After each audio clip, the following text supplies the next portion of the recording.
Disney ചോദിച്ച 3 ക്വസ്റ്റ്യൻസിന് ഉത്തരമാണ്. First one, empowering ആയിട്ടുള്ള അഡ്വൈസ് എനിക്ക് കിട്ടിയത് എന്താണ് എന്നുള്ള ഒരു എക്സാമ്പിളാണ്.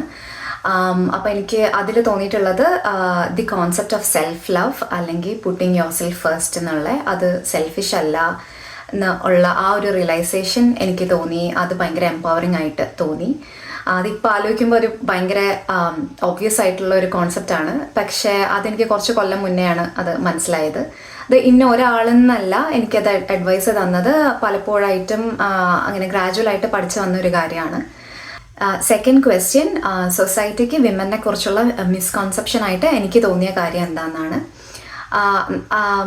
മെയിനായിട്ട് നമ്മൾ എപ്പോഴും കേട്ട് വരാറുണ്ട് വിമന് കുറേ കാര്യങ്ങൾ ഒരുമിച്ച് ചെയ്യാനും കുറേ കാര്യങ്ങൾ ഹാൻഡിൽ ചെയ്യാനും ഒരുമിച്ച് ഹാൻഡിൽ ചെയ്യാനും ഒക്കെ എന്തോ സൂപ്പർ പവർ ഉണ്ടെന്നുള്ളത്. അത് എനിക്കൊരു മിസ്കൺസെപ്ഷൻ ആയിട്ടാണ് തോന്നിയിട്ടുള്ളത്.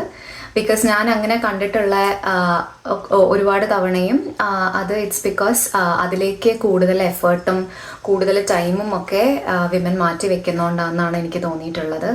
And as A result of that കുറേ തവണയും റെസ്റ്റും റിലാക്സേഷനും ഒക്കെ കോംപ്രമൈസ്ഡ് ആയിരിക്കും. സോ ആസ് എ സൊസൈറ്റി എനിക്ക് തോന്നിയിട്ടുള്ളത് നമ്മൾ അവെയർ ആയിരിക്കണം.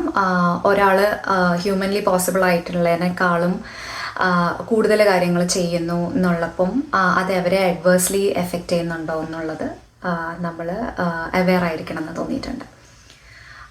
തേർഡ് ക്വസ്റ്റ്യൻ, എപ്പോഴെങ്കിലും ആണായിരുന്നെങ്കിൽ നല്ലതായിരുന്നു എന്ന് തോന്നിയിട്ടുണ്ടോ എന്ന്.